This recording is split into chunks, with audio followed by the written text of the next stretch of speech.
This is The Fight Fan with your host, Pete Hoffman, and UFC 259 is coming up tomorrow. It's one of the most stacked events of the year so far. It's still early in 2021, but joining us right now, former champ Dan Henderson.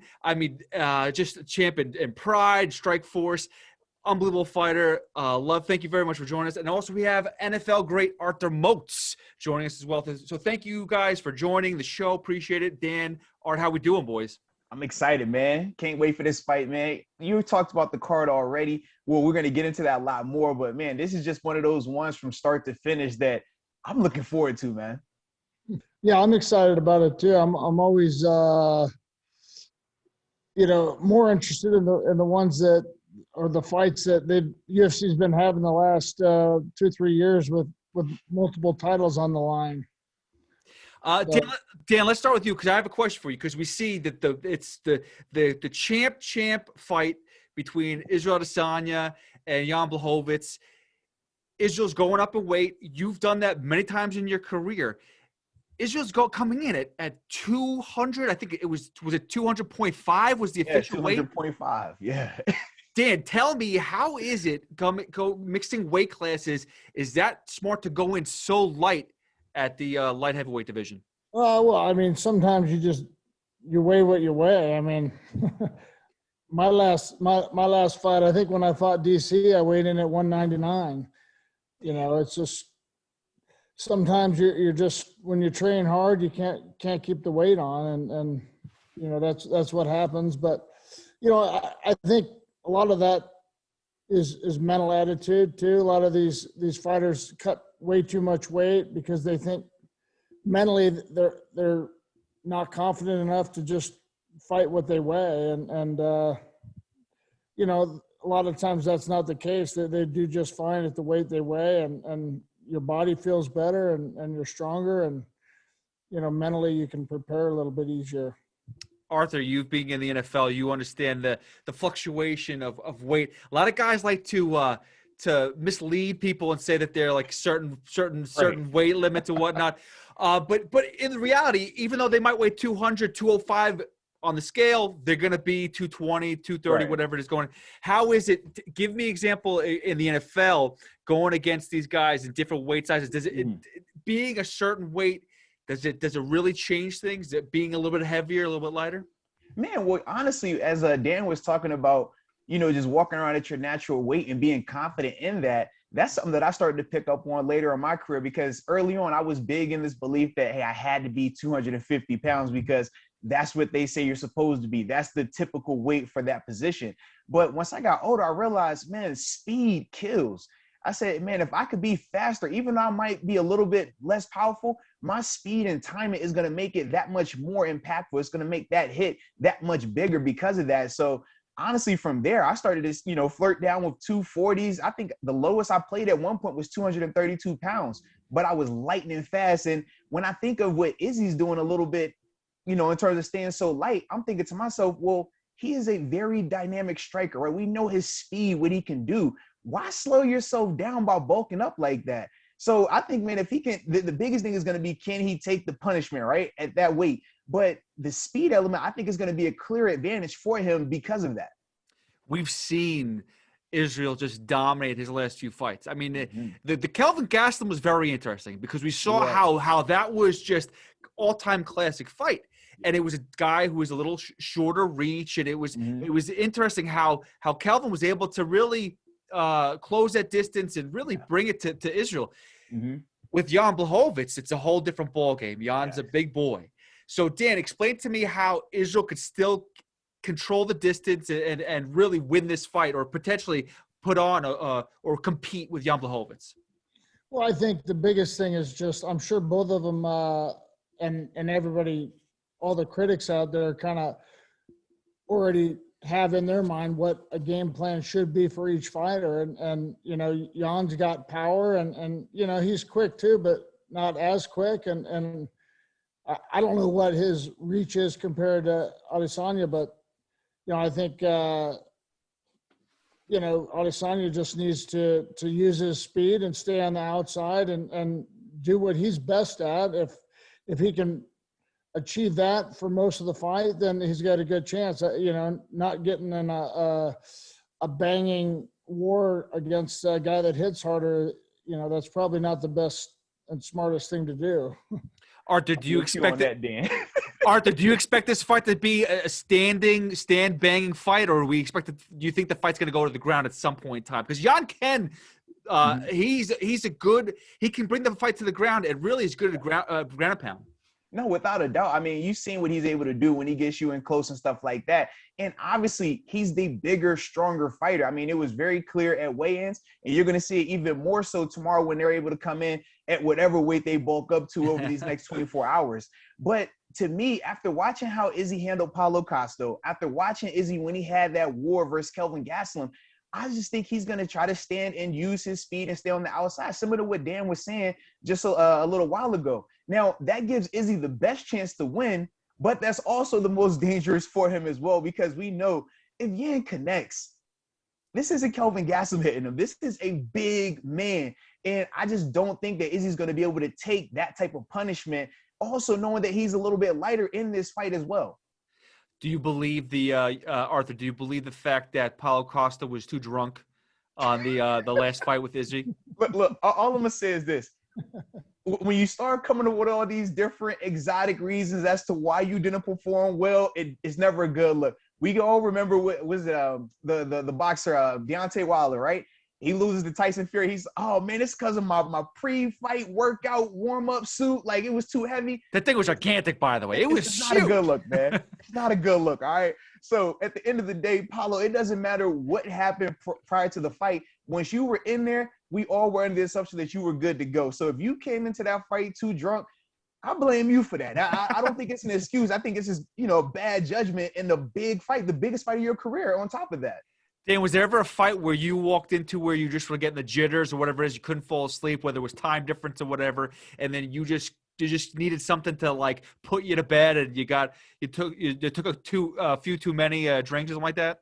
No, I mean, I don't know. I mean, I was a little bit different than most guys. I just was completely comfortable in there from day one. I'd already competed at pretty high levels in wrestling, being in the Olympics twice, that competition experience and knowing how to prepare and as the competition gets closer, that's what it's all about, just being mentally focused on what you're going to do and excited instead of nervous. I think I've never had a problem. I mean, when I go to the arenas, a lot of times back when I was fighting in Pride, they'd take us there so early that I'd take a nap in the locker room almost every time. I'd bring my pillow from the hotel and lay down and sleep for an hour or two and then get up and warm up and do my thing. When you step into the cage, was there with the audience around you, and it was just one-on-one, did you ever feel any, when did it stop the nerves? When did the nerves actually stop taking over? Because I mean, I'm sure when you first started competing in these big fights, there must have been some nerves there, here and there. But again, like you said, after a while, it stopped. Yeah, maybe the only fight that comes to mind that I told myself, something that I probably shouldn't have, was my very first fight ever. Like, and this was, hey, do you want to fight in this tournament? 2 weeks before the tournament. I mean, that was way back in 1997, I think. And, and I get in the cage and they shut the door and I'm like, oh shit, what did I get myself into? I got a scary guy looking across from me. But as soon as the guy said go and the guy comes at you, it's instinctual at that point. I never really got in street fights or anything, but it didn't take me long to figure out how to throw a punch. Arthur, how about you? Being in the NFL, I'm sure that the first time you got to a game, your first snap, you probably got some jitters and stuff like that. But it's a little different because you have teammates around you, so it's got to feel a little different. How about you? How'd that feeling go? When did the jitters finally go away? Yeah, for me, man, it was very different, right? Because I was covered by 10 other guys on the field. So early on, probably my first 2 to 3 games, I had some jitters, but it was never, to the same extent of when I was doing solo sports. I think about when I wrestled in high school, and it's just like that feeling of, if you win, it's because of you. If you lose, it's because of you. it's a different, just level of nerves that are associated with that. And that's why I always had the utmost respect for anybody, in terms of cage fighting, when you're going in there by yourself, man, and how, just damning the consequences could be from one mistake. For us, as professional football players, we never had that same level of intensity, because I know if I make a mistake, I still have a guy that can cover me. I know if I miss this play right here, this guy has my back, and vice versa. So the nerves never got to that extent, but you always get excited for it still. As long as you're not the same. Yeah. Sorry. Go for it. In MMA, we at least got the referees in there to make sure we don't get our ass kicked too bad. Well, some of them are a little sloppy these days. There's a lot of questions. Everyone's calling out Herb Dean for the what was the knockout? Just the Blades knockout, the Derek Lewis Blades knockout. Do you think that was a bad? Do you think that was a bad job by Herb Dean getting there too late? I don't know. I mean, if he got there earlier, people would be bitching about that. Exactly. That's one of them things, right? Everybody's never gonna be happy, right? Especially if it's your guy they got beat. If it's your guy that got knocked out, it's, oh man, you waited way too long. Or like you said, the alternative, too soon, man. Let him keep fighting. Let him go out on his shield. The only thing we can mutually agree on is that the judges are awful. The judges are terrible. Leave it to the judges. Yeah, I mean, Dan, I remember you talking to me about the Bisping fight. You told me about the Bisping fight one time, about how you were very unhappy with the judging on the Bisping fight. Well, yeah, I mean, that of course, when you got a guy that looks as beat up as that, and you knock him down twice, and there was not even a 10-8 round at all in that fight, and I almost finished him a couple times, but I'm over it already. Listen, one thing I do want to talk about, we're getting to fights a little bit more, but I do have one question, because we saw UFC cut ties with two big name heavyweights, with JDS and I'm blanking right now, Alistair Overeem just got cut. I'm not sure if they're hanging it up for good, but coming from two guys who did eventually hang them up, give me the process, Dan, when you decided to hang them up. How was it to make that decision to finally say I'm done with MMA? I don't know.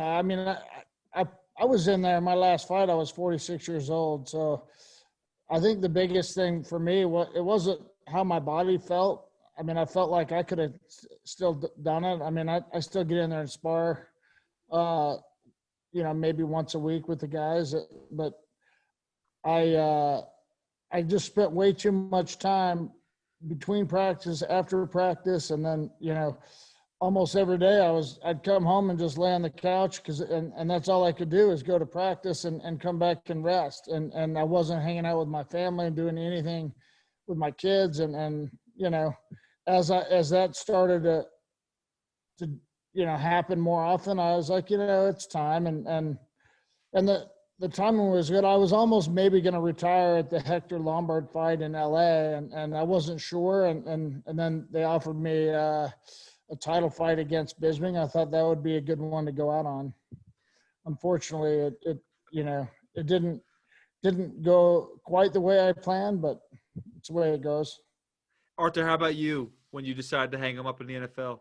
Yeah, and I was going to say, it's funny, man. We're actually going to be polar opposites here, right? Dan, he fought till he was 46, and I mean, he wins that Bisping fight, might still fight another one after that, right? For me, man. So whereas for me, man, I retired. I was 31 years old. I had just finished up my 9th season. But the difference was, for me, football wise, the average career span is 2.5 years. So I had already felt like I had played a long time in comparison to the average. And even though physically I was still healthy, mentally I could still do it. I could still do it at a high level. My heart wasn't in it anymore, though. And it wasn't necessarily the games, because showing up for game day, the crowd, the energy, you're going to live up for that. You're going to play that. But I didn't want to do the weightlifting Monday through Friday, the dieting Monday through Friday, the film study Monday through Friday, the countless hours away from the family Monday through Friday. So for me, probably around year 7 or 8 was when I already started contemplating it. And then it was just, all right, we're going to, finish out the contract, and you kind of get that last bonus year. And it was like, all right, well, they're going to give me this money to go ahead and end it on a nice note. We're going to do that. And yeah, from there, I was able to make that transition. But that was the big thing for me. I was just, like I said, I didn't love the grind anymore. And I felt like I can't do, this sport to the level that I'm accustomed to doing it and to the level that I hold myself to without being able to love the actual Monday through Friday grind. So Arthur, is it the same as in MMA? Like I hear, Dan, you could attest to this, but if your heart's not in getting into that cage and getting into a fight, it's very dangerous. Is it the same in NFL too? 100%, man. We tell people all the time, the quickest way to get hurt is to go out there trying not to get hurt. You go out there tiptoeing, you go out there half speed, you go out there, I want to be out here, but I really don't want to be out here. That's when guys seriously get hurt because the game is too violent and it's too fast to not do it at 100%. So yeah, that will definitely get you going in that way. And for me, I never had to deal with that personally, but just being around guys that I saw have significant injuries, that I saw, experience some things like that alter their lives going forward, it really put that in perspective for me. I think, there's a lot of guys in MMA, and I've seen over the years that are, they're pretty good at fighting. They want to try it, then, they do okay. And then, after it ends up to where they're just fighting to get paid instead of set goals and reach them in the sport. And that's what I've always said. Don't do it just to get paid because you're going to get hurt. And MMA still is, UFC in particular has, doesn't really pay everyone the same. So if you're going in there half-assed, it's not worth it. And now That's a nice way to put that, Peter. That's a nice way to put that right there. Listen, it's amazing. Don't necessarily pay them all the same. Listen, PFL's doing a good job. Bellator's doing a good job. Yeah. Bellator's trying to be like the Yankees of MMA, from what I understand. They're trying to pay their fighters. But the UFC, if you're not the top dog, Dan, I don't know. You tell me. There's levels. I'm not sure how friendly you were with other fighters if you knew their paydays, but I'm sure that you were doing better than some of these other fighters, and that's just a dangerous thing. No, for sure. There's a lot of fighters that deserve to be paid a lot more than what they're getting paid. And for me, I was doing okay, but I came from a different thing, being in Pride for so long. I had a little bit different relationship with the management, we'll call it. But yeah, I did okay, but I know that there was a lot of guys that didn't. I know Chad Mendez retired because he wasn't getting paid what he should be, and it just wasn't worth it to him to put his body at risk like that for that money. Is Dana as into that side of it as he says he's not? The financial side of it, and he says he's so like, that's not me. I don't have anything to do with that. But I have no idea right now if that's how it is, but I know back in the day he was completely hands-on with it, but I don't know if, once the sale happened, if he just backed out of that part of it, and I'm sure he's got a lot to say, for certain guys, but I don't know if he just leaves it to the matchmakers or not. He always has a lot to say, that's for sure. Let's get back to the fights. UFC 259 tomorrow. It's amazing card. We talked a little bit about Jan Blachowicz and Israel Adesanya, but the co-main between Amanda Nunes and Megan Anderson. Honestly, Art, just tell me, do you think that Megan even has a chance walking in? Listen, the only way I see Megan doing anything is if she's able to stay on the outside and use that size advantage. You saw the face-off. It's crazy how much bigger she is. She looks like a giant next to Amanda, and Amanda never looks small. Never. No. So just seeing that and knowing how Megan fights, I think that's her best chance, because I don't think she has the power that's going to be needed to keep Amanda off of her like that. That's the big issue, man. Dan, what about you, bud? No, I agree. I think if she's going to have a chance, she's going to have to use that length. And if they do get in the clinch, just, she needs to be able to use her body weight to wear Amanda out a little bit. And I don't know what kind of condition she's in, but, that would definitely test it for sure if she's carrying around somebody's extra weight a little bit. But, yeah, using that length is a big part of it.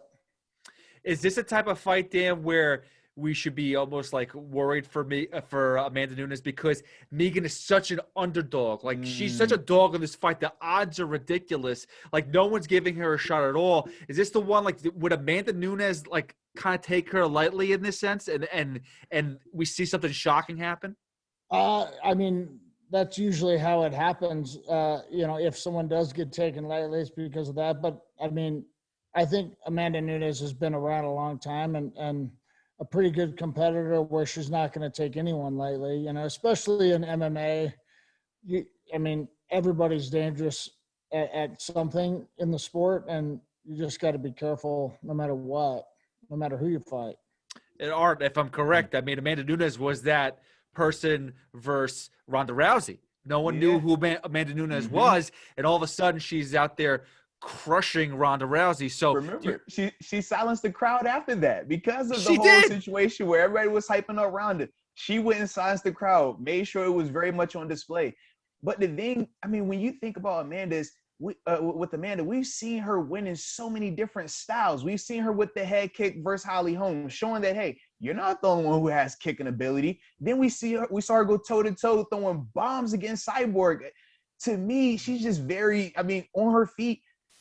It's one of the greatest people we've ever seen. I think women or men, she's just that good right now, man.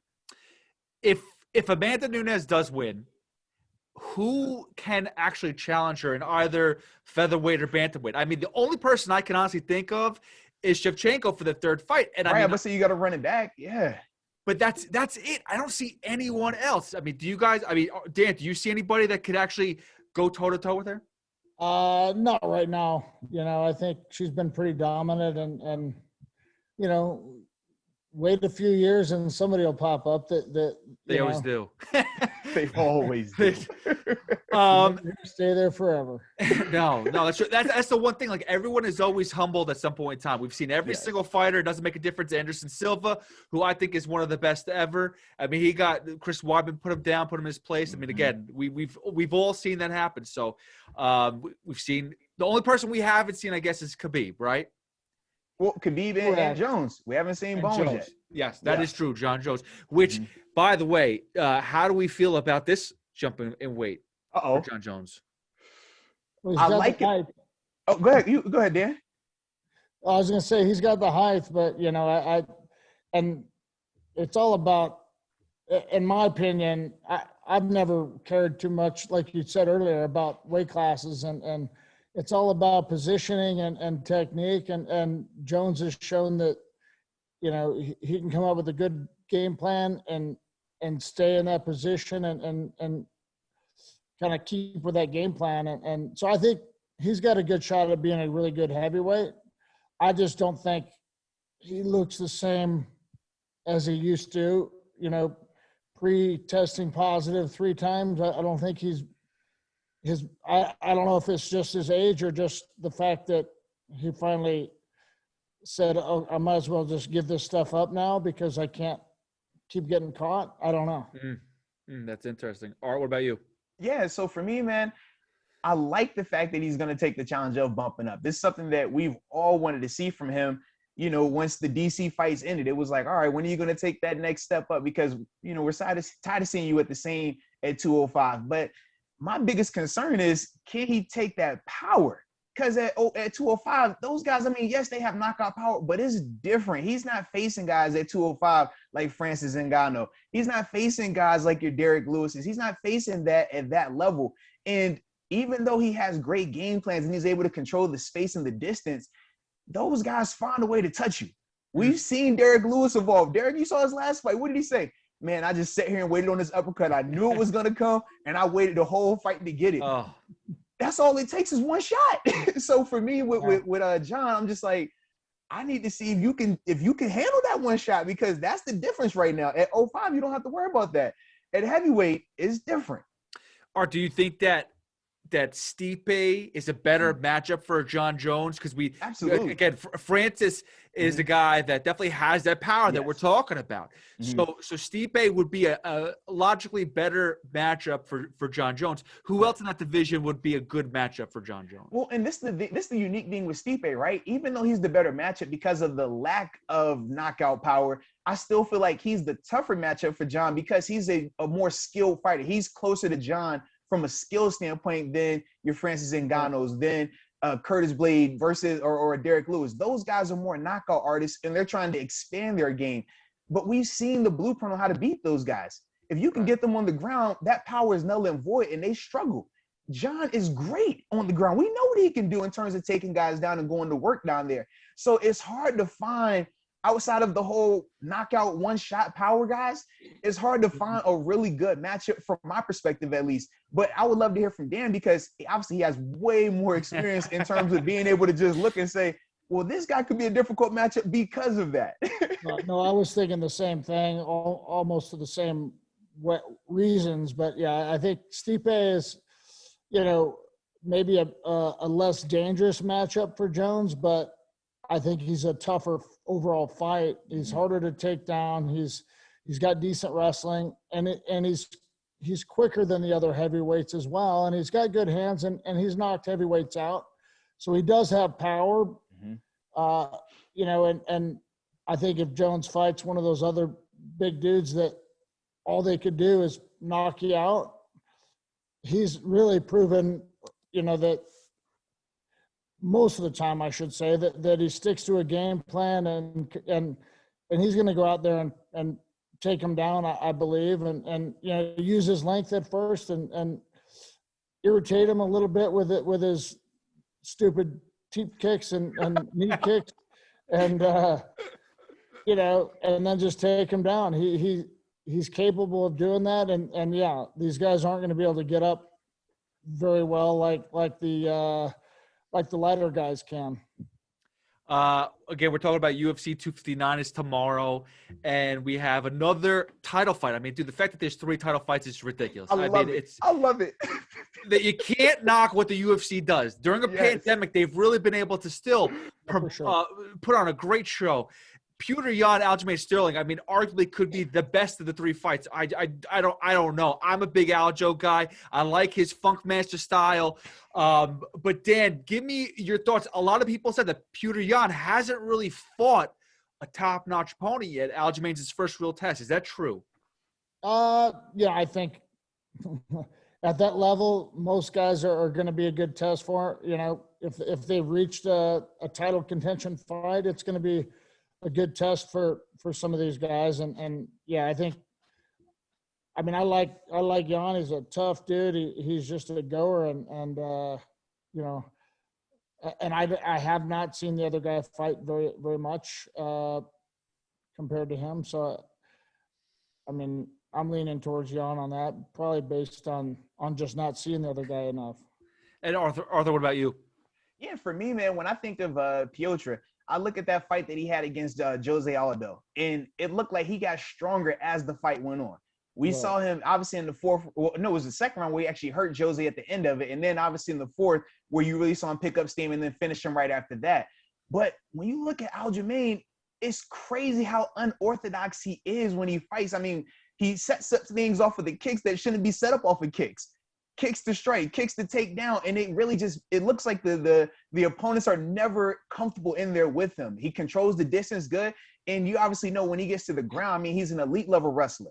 That thing stands out all the time. So I don't know if Petr, how he's going to be able to handle this style of wrestling, because Aljamain, like I said, he's very different in his approach to that. And I just think that he can do some things that can make Petr uncomfortable. Now, I do think Petr has the power in his hands to put him down, though. And I think that's going to make this interesting as well. We've definitely seen Aljo. I mean, that one knee, was it the knee that he got knocked out? That brutal knee. We've seen Aljo with that one fight, but besides that, he's come back pretty strong. I mean, the Corey Sandhagen fight was pretty impressive. Now, it was very quick. Absolutely. But that finish was very impressive by Aljo. Another fight that I'm excited about, and I'm going to ask you guys what fight you guys are really looking forward to, but the Dominic Cruz-Casey Kenny fight I think is pretty good. And we get it on the prelims. And he's on the prelims, right? Exactly. I mean, that's just prelims. And Dominic Cruz, I love. He is one of the best bantamweights of all time. Now, the thing is, his health has always come into question. Always. But still, when he performs at a high level. Casey Kennedy, though, is pretty legit. 16-2-1. Dan, how do you see that fight going? Do you like that fight, and how do you see it going? Well, I mean, I'm always a fan of watching Dominic Cruz most of the time. I mean, sometimes it's frustrating. Yeah. Because he's hard to, he doesn't get in there and just fight sometimes. It's hard to pin down, and but he's finished a lot of guys with his style. And again, another one of the fights that I just don't know his opponent very well on this. He hasn't been in very many UFC fights, I know, right? No, he's a young up-and-comer, and he's won a lot of – I forgot how many fights he's won in a row, but he's done pretty well in the UFC so far. Art, what about you? How do you feel about that fight? Yeah, for me, man, obviously my fanhood makes me lean Dom in this, even though I think that, he's getting to that point where he either needs to decide, like, all right, I'm going to come back and really do this, because think about how long he waits in between his fights. I understand some of it has been rehab related, but I think, man, with fighting, it's one of those things, you got to be in there. You got to be fighting frequently, so that way you stay, you don't have that cage rest, and we've seen it happen. I just think with Dom, he's been dealing with that. You saw what it looked like against Cejudo. We all remember the Cody Garbrandt fight. Then obviously it was TJ Dillashaw. I want to say he got him as well. I want to say TJ was with Cejudo, so it wasn't him. But you saw those two in terms of the Cody Garbrandt fight and the Henry Cejudo fight, just how both of those went for him. And you think about how much time has been in between those fights to now. That's what makes me the most nervous about it, man. So even though I want Dom to win because I'm a fan, I feel like it's going to be Casey. It's funny, too, because you did mention he did fight TJ to get his belt back. Yes. And that I thought it was arguably his best one. Yes. But TJ fought really well. It was a very close fight. But yeah, so I agree. Casey, if you watch his fights, you could see why he could be a tough matchup for Dominic Cruz. But if you understand the veteran status, how smart intellectual he is, it's tough not to go for Cruz. Any other fights in particular that really draw to you guys? Dan, how about you? No, I mean, I pretty much was looking forward to those 4 fights right there. The three champ fights and Tom Cruise, the Dominic Cruz fight. How about you? Man, for me, I got to see Thiago Santos, man. We've seen. I feel like this is going to answer if it's a John Jones curse or not. Because so far, everybody that fights John Jones and they take him to the brink and we have a close decision or whatever, the next fight or the fight after that, they typically go downhill. We've seen it with Dominic Reyes. We've seen it multiple times now. I just need to see, all right, is this for real or not? I feel like he should win this fight. But if he doesn't and it's something he gets knocked out early on, I'm going to be convinced that it's the John Jones curse. And listen, Ratrick is not easy by any means. Right. Not at all. And Santos now this is not his first fight back, right? No, this is his second one. It's the second one since. When was his last fight? He lost it to Shera last November. Yeah. Okay. So he's had some time off. The July fight in 2019 versus Jones. Had some time off. Had like about a year off because he had blew his knee out in the fight. Remember that? He had like the ACL and stuff. Yeah. And now he's fighting Ratrick, which again, he's pretty good too, man. I'm seeing Ratrick's numbers. Let's see what he's got. His last fight, he fought Anthony Smith in that. Oh, was that the one that they were trying to call Smith early? Was that the Anthony Smith had that fight that he got? I felt, Dan, I don't know if you remember, but there was a fight that Smith had not too long ago where basically, I think it was a 5-round fight. It was versus Glover. Versus Glover. Did you remember that fight? Was that a bad job by his? I don't remember the exact what happened in that fight. I know I watched it, but Glover was basically beating the crap out of him, and Smith just couldn't rebound, and his team in between rounds was like, oh, you got to just keep it up and go for it. And it was just trying to pump him up. And it's like literally it was like, I think he lost a tooth mid. Yeah. It was like, I'm done. Yeah. Yeah. I mean, did your team ever push you too hard in a fight?